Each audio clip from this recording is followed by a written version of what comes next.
Las obsesiones religiosas son temáticas vinculadas a blasfemias en contra de Dios. Estas pueden incluir pensamientos, imágenes o escenas, pero todas van dirigidas con, por ejemplo, groserías hacia Dios, un contenido sexual. Y dentro de estas blasfemias, por ejemplo, vamos a encontrar maldice a Dios, ten sexo con Dios, o incluso ten sexo con el diablo, adora al diablo. En cuestiones de religión, o sea, como que mucho más concreto, porque es que no solamente es a nivel de catolicismo, trabajamos con todas las religiones, pues yo tengo pacientes musulmanes, pues tengo pacientes ateos, agnósticos, cristianos, y pues el TOC no diferencia el estatus religioso, ¿no? Y si hablamos de compulsiones, Belinda, pues aquí está esto, ¿no? De querer hacer sacrificios para agradar a Dios.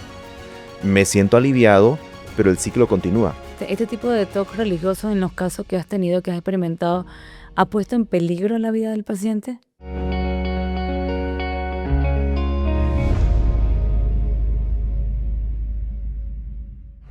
Una de las cosas que nos guía como humanidad es nuestra fe. Nuestra fe es una de las cosas más importantes y en lo que creemos va a guiar el camino y cómo me voy desempeñando. La religión que practicamos puede ser a veces un arma de doble filo para los pacientes que sufren de trastorno obsesivo-compulsivo. Soy Belinda Núñez, bienvenido a este episodio de Conversaciones Compulsivas, en donde tengo un invitado magistral de lujo, el doctor José Luis Perales de TOC en Bolivia Salud Mental.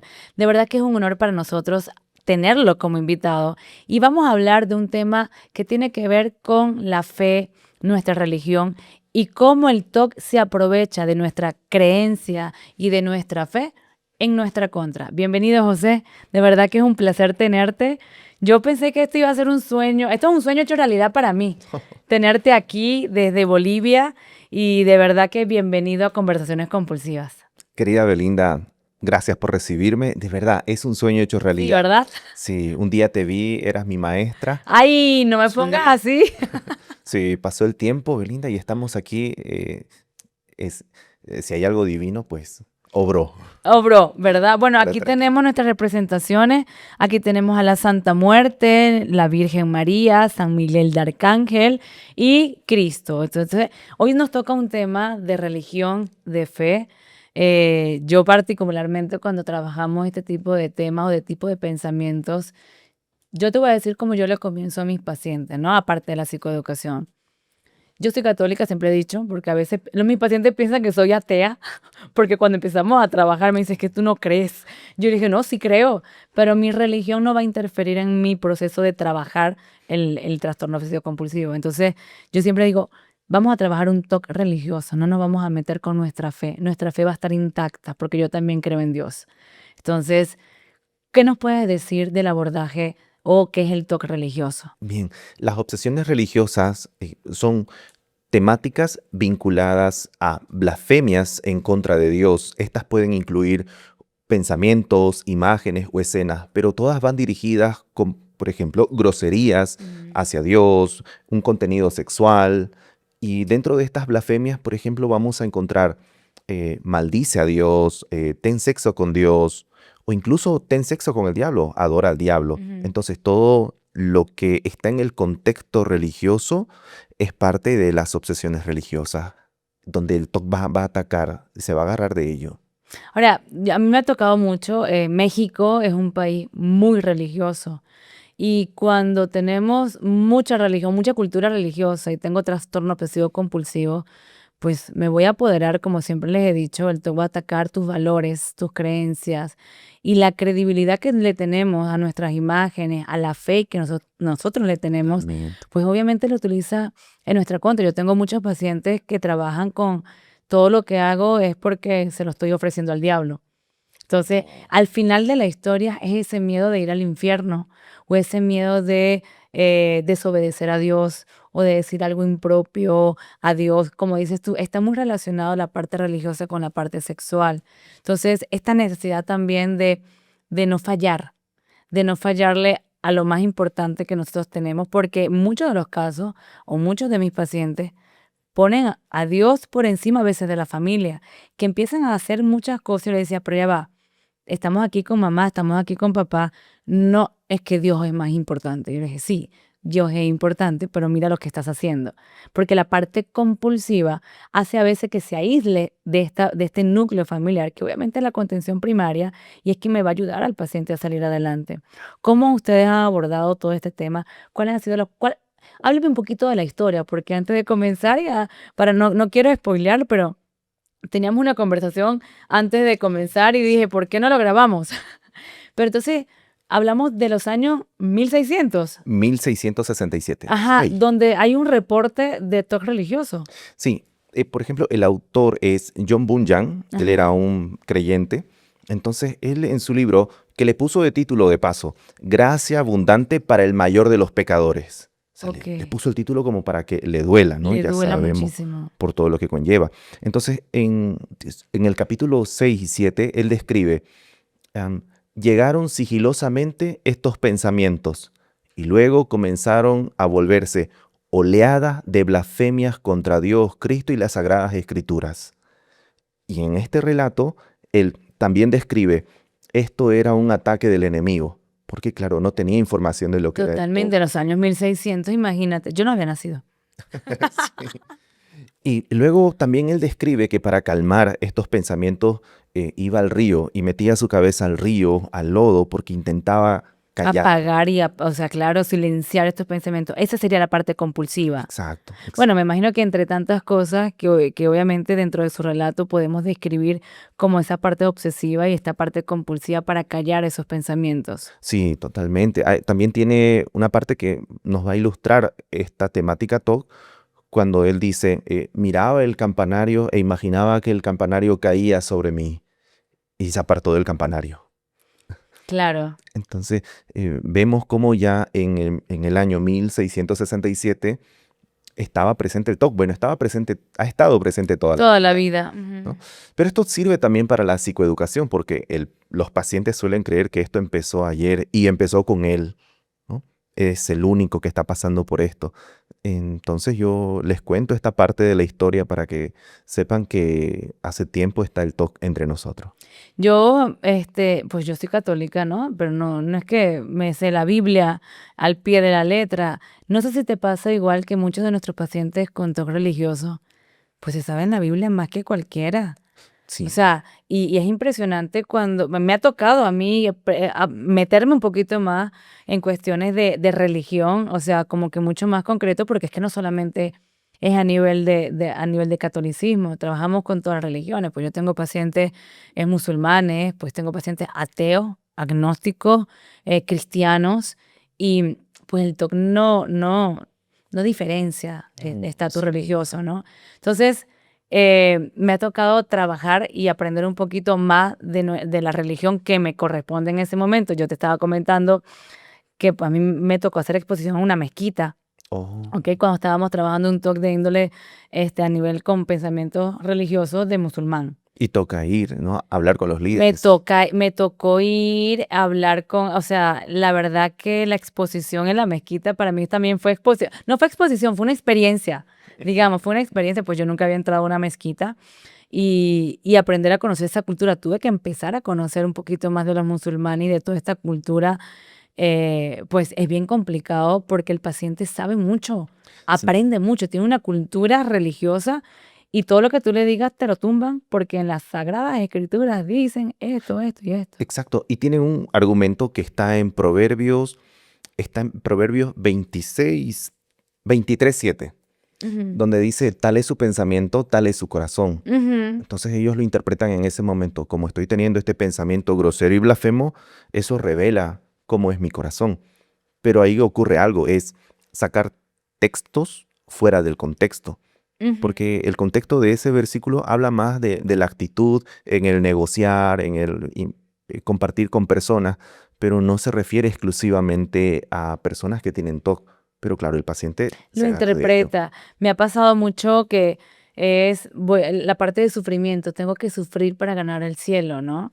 Y esa interpretación, y tú lo ves que dejan de comer su comida preferida, dejan de ir a lugares que les gusta, dejan de hacer cosas que les agradan aunque sean felices, porque ellos tienen que sufrir para poder ser dignos de entrar al cielo o ser dignos del Señor. Entonces, es como tú dices, es la interpretación que le damos, que el TOC le da por esta distorsión cognitiva que tiene el paciente. Sí, y algo que hace el paciente en este proceso es que comienza a leer el Antiguo Testamento.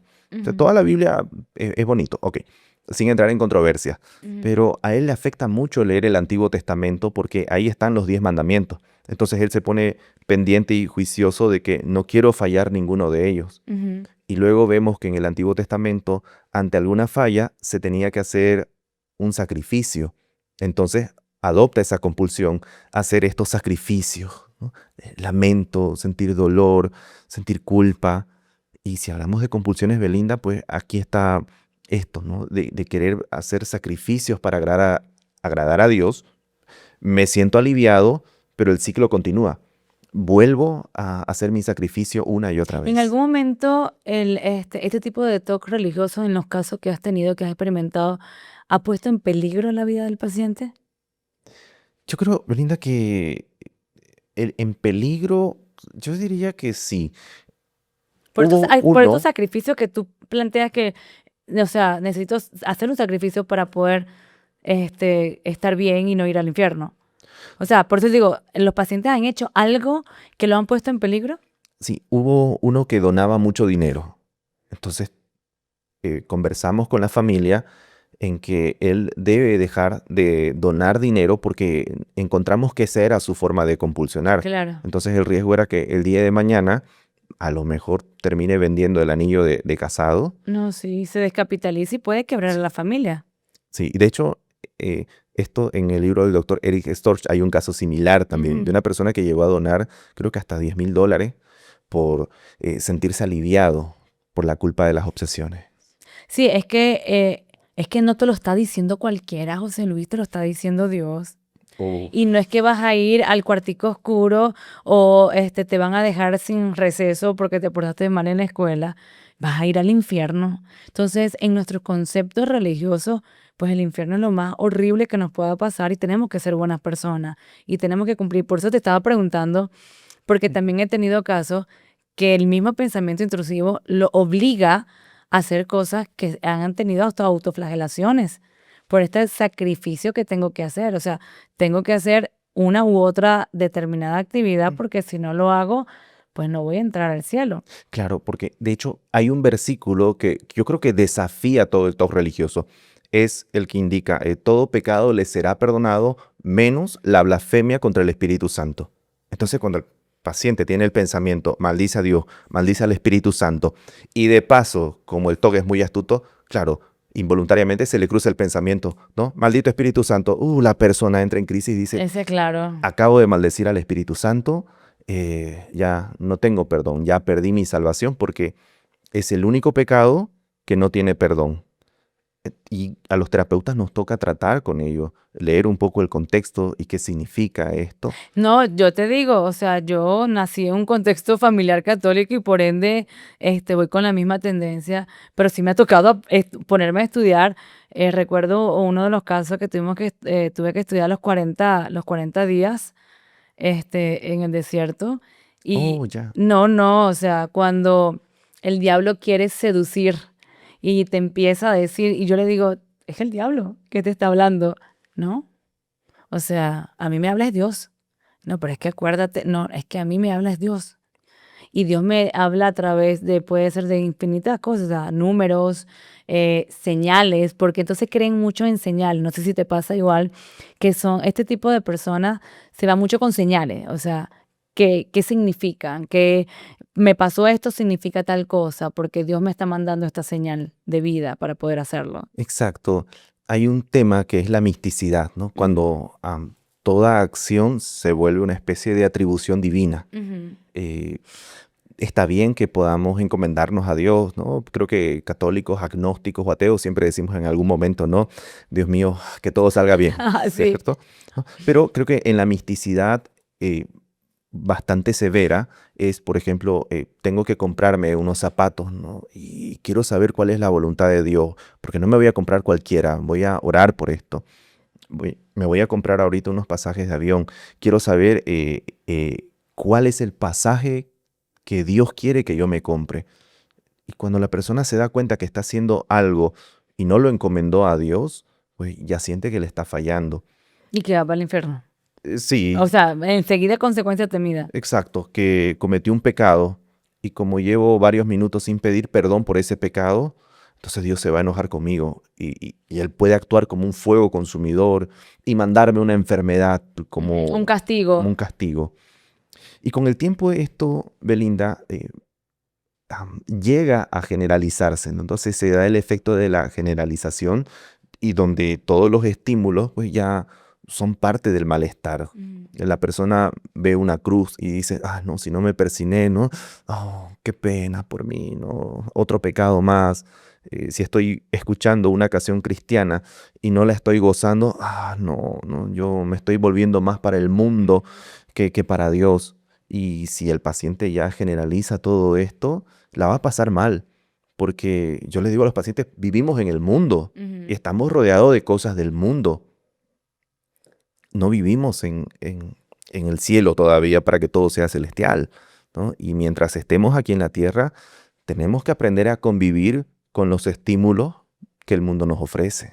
¿Te ha pasado de que tus pacientes, cuando estás trabajando este tipo de pensamientos, te dicen que pues que tú eres incrédulo y que tú no crees y que Sí, tú eres, o sea, como que, o sea, a mí me han dicho que yo soy hasta atea, o sea, tú eres atea, tú no crees en Dios, tú no tienes, y a veces yo no, porque creo y Diosito me da permiso para yo poder hacer esto y poder trabajarlo, ¿ok? sí. Entonces, ¿te ha pasado este tipo de experiencia que has tenido resistencia del paciente? Porque al final a veces hasta te juzgan y te dicen, pues ya me di cuenta que tú eres una mala persona porque me mandas a hacer las cosas que Dios no quiere.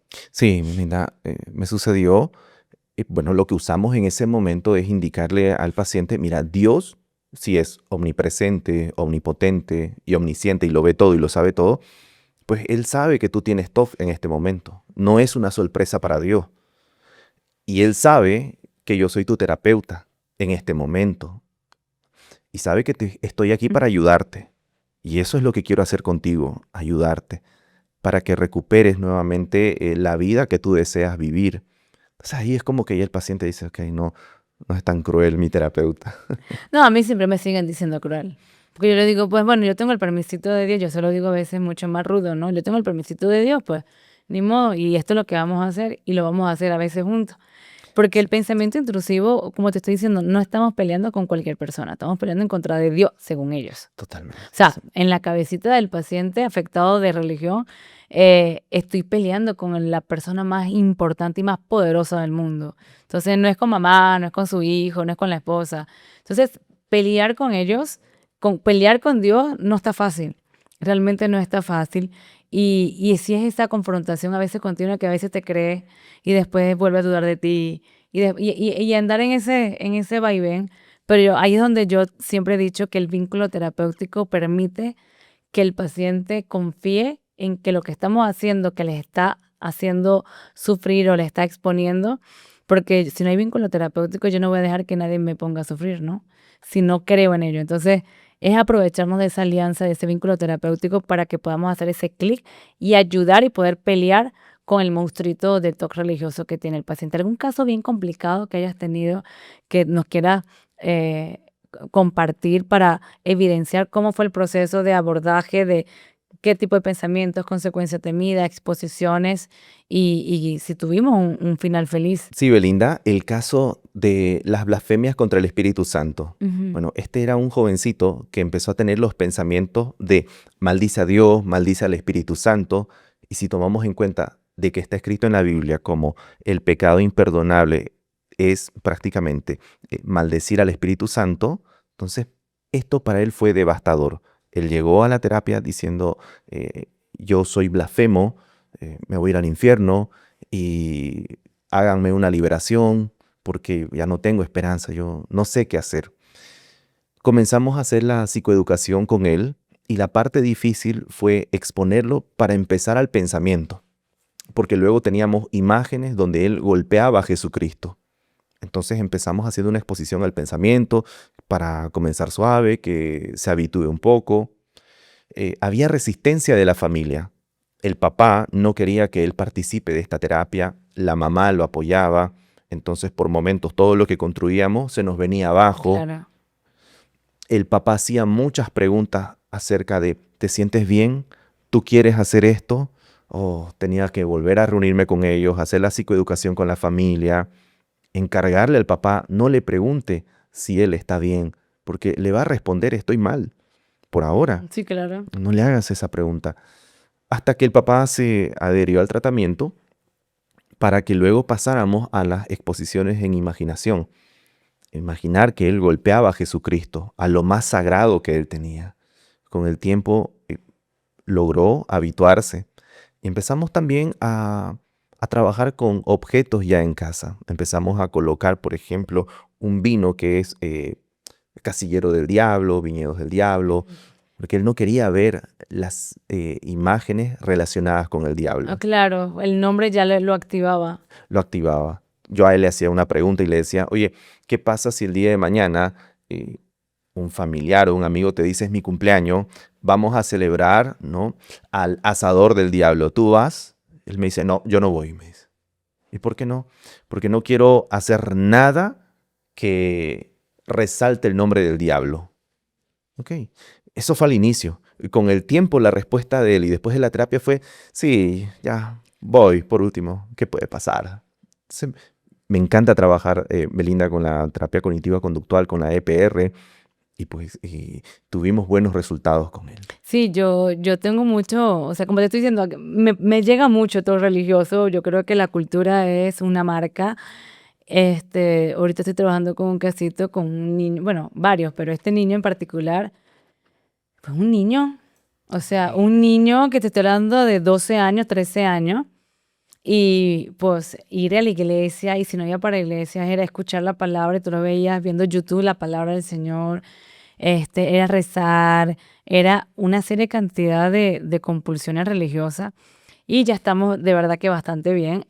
A veces me pide el permiso para ir a la iglesia. Ahorita le tenemos las visitas a la iglesia restringidas, porque aparte de que tienen que ir los domingos, ¿no? Si le pones otro día, eso es pecado, tiene que ser el Sí. domingo. Entonces le dije, no, y todavía no sé ni para cuándo, pero cuando vamos a ir, ya les voy a empezar a saltear los días que van a poder ir a la iglesia. Entonces, trabajar con el diablo, le puse una foto, le dije, pues la vas a poner en tu cuarto. En mi cuarto está durmiendo mi hermano y mi hermanito y yo. Bueno, y el hermanito, cuando yo le dije, y él, sí, el hermanito es súper colaborador con este proceso. Y yo le digo, pues a tu hermanito no le importa mucho, porque sí le expliqué al hermanito, papi, tu hermanito va a tener esta fotico ahí porque es parte de la terapia, ¿ok? Y él, sí, Belinda. O sea, Excelente. porque ya hemos hecho psicoeducación de familia, ya la familia sabe cómo hacer, además también tiene orden y simetría.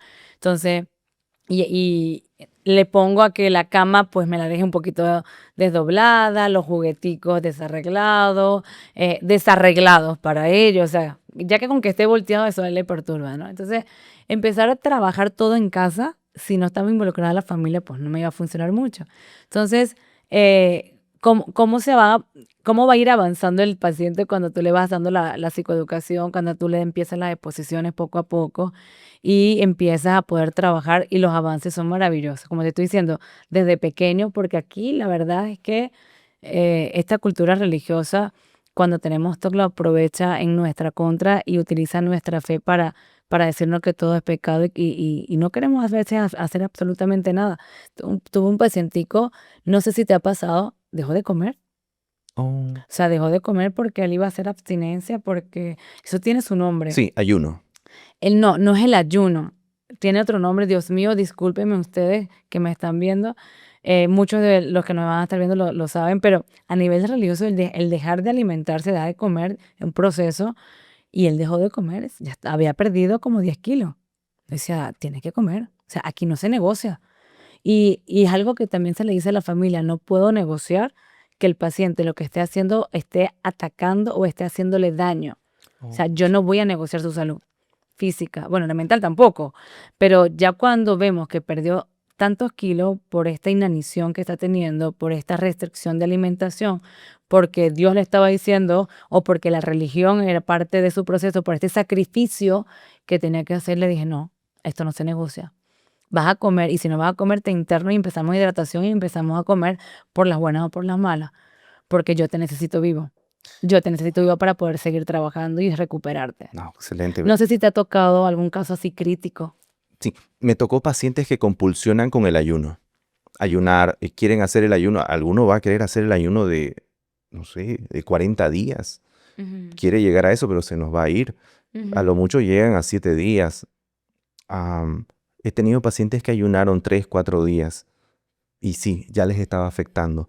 Pero es Claro, que el paciente se pone muy creativo a la hora de compulsionar. La oración en algún momento ya no es suficiente. no es suficiente y el TOC le sigue pidiendo más cosas. Luego le pide, claro, vamos a leer la Biblia, toda la Biblia, o 3 veces al día, 5 horas al día, y eso en algún momento no se vuelve suficiente. Luego van con la prédica en YouTube, se colocan música y prédica todo el día.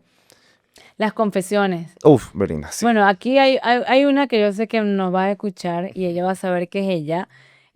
Bueno, se confesaba muchísimo, o sea, te estoy hablando de mucho, de varias veces al día. Entonces, obviamente entra terapia, toda la psicoeducación, todo este cuadro, empezamos a quitar confesiones. Pues te vas a confesar ya ahorita una vez al mes. O Ah, sea, ahorita la tengo ya confesándose una vez al mes. Y yo digo, pero quiero que confieses si realmente hay pecados. No me vas a confesar pensamientos intrusivos, porque entonces la confesión iba para pensamientos intrusivos. Le dije, ya eso es TOC. Eso no fue un pecado como tal, estos son porque también tiene la blasfemia, todo ese tipo de cosas. Entonces le dije, todo lo que sea TOC, eso no se confiesa porque eso está dentro del TOC. Si tú vas a confesar si de verdad cometiste un pecado. Es de verdad que la niña, si suda, es agua bendita. La niña es una santa, la muchacha es una santa. Entonces, cuando estamos en todo este proceso, me tocó a mí irme de vacaciones y la dejé de ver por 2 semanas. Cosa que obviamente el TOC dijo, se fue Belinda, date con todo, aquí ella es mía. Y empezó a convencerla. Ok, Belinda me dijo que no me confesara y que solamente iban a ser pecados. Adivina qué hizo. Se hizo el examen, como tenía prohibido confesarse y solamente que tenía que ser bajo pecados que de verdad sean pecados, se hizo un examen de conciencia. Ese examen de conciencia, pues hasta mirar 2 veces es pecado. oh, O sea, literal, es católico y la verdad es que es muy ortodoxo. Yo digo, pues no se vale, me hiciste trampa. Pero es que como tú me dijiste, entonces yo me hice este examen de conciencia y pues salió que soy una pecadora, yo me tenía que confesar. Entonces el TOC va a buscar, porque ellos tienen los recursos, o sea, tienen el contenido y tienen esto a la mano. Como te estoy diciendo, conocen más la Biblia que nosotros y hasta a veces que los propios sacerdotes. Y ella fue un caso, yo no he tenido la oportunidad de hablar con sus sacerdotes de la iglesia, porque la atención de ellas es en línea, pero los sacerdotes te aseguro que me dicen, Belinda, o sea, o sea, sí la entienden y sí entienden que ya no se confiesa, porque mamita, te confesabas varias veces al día. Ella esperaba que se cambiaran el sacerdote para volverse a confesar. Porque entonces wow. si era el mismo, le iba a decir, ya, o sea, next, sigue. Entonces me decían, ya no me hacen caso. Entonces ella esperaba que cambiara el sacerdote para volverse a confesar.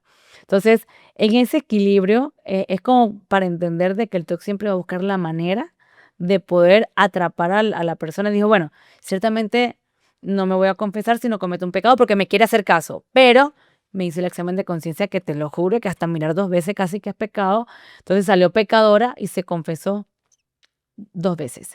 Belinda, es que los pacientes tienen esta idea de que primero Dios, Ujú, antes de la terapia y todo, primero Dios. Y si la terapia está aquí, claro, el TOC va a hacer que otra vez pongan, ¿no? Primero a Dios. exacto. Vamos a creer, el paciente va a buscar remitir esto con Dios. Ahora, los pastores, curas, sacerdotes, consejeros, con buenas intenciones, pues los van a recibir en un momento. Totalmente. Y hay un momento donde los líderes religiosos se cansan de toda esta contención y ya le dicen, mira, necesitas buscar ayuda profesional.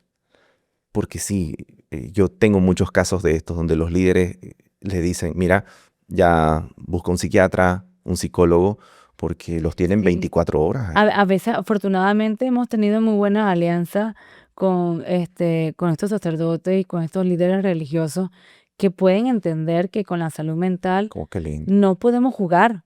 O sea, una cosa es la religión y una cosa es la fe que podemos profesar y otra cosa es la salud mental que necesitamos estabilizar y no podemos permitir que la creencia de un paciente y la fe de un paciente un trastorno juegue en su contra.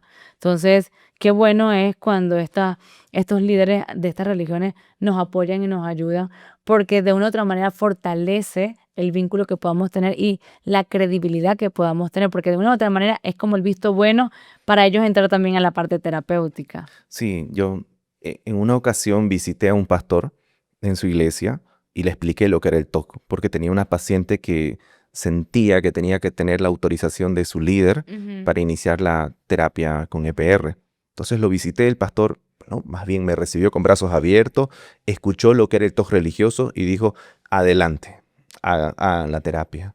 Bueno, también me tocó ir a la iglesia católica a hacer exposiciones dentro de la iglesia Sí, católica, en siempre. Es que medio de la casi, misa, y ahí sí. estábamos. A mí me ha tocado, y te lo doy, o sea, tenemos mucha atención virtual y me toca, te me vas para la iglesia, pero tú no estás, yo voy a estar. Los audífonos acá, me guarda el teléfono en el bolsillo, nadie va a saber que yo estoy ahí. Yo sé que tú y yo vamos a saber lo que estamos haciendo. Y mira para acá y mira para allá y haz esto y haz lo otro y cada 10 minutos cómo te sientes, nivel de ansiedad o malestar que estás sintiendo. Lo trabajamos, o sea, no hay impedimento, así que la verdad yo quiero felicitarte por todo el trabajo que estás haciendo y vamos a comenzar ahorita con un ciclo de preguntas y respuestas de mitos y realidades en relación a qué pueden surgir en este tema, ¿ok? Te voy a dar unas banderitas de sí y no a las preguntas que te digo y las vas a justificar, ¿va? Excelente. Ok, como primera pregunta, si tengo obsesiones religiosas, ¿estas revelan mi verdadera esencia? Buena pregunta. No. ¿Por qué?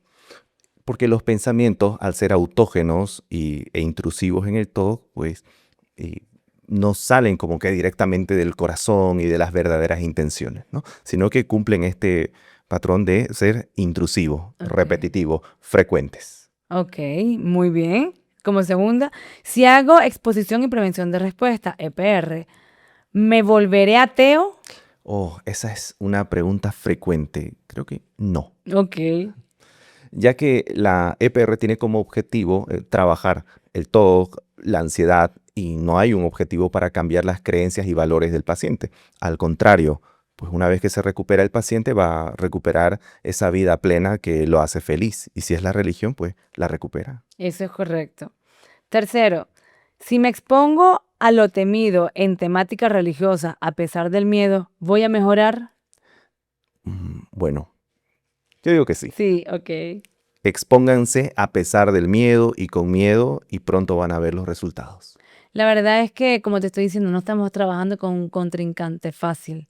Estamos trabajando en contra de Dios según el pensamiento intrusivo. Y evidentemente, si nos exponemos y hacemos bien y hacemos caso y las terapias, pues sí vamos a estar mejorando, ¿no? Cuarta, es importante hablar con el líder religioso del paciente para orientarlo respecto al TOC. Oh, muy buena pregunta. Podría poner sí y no, pero me quedo con el sí. Ok.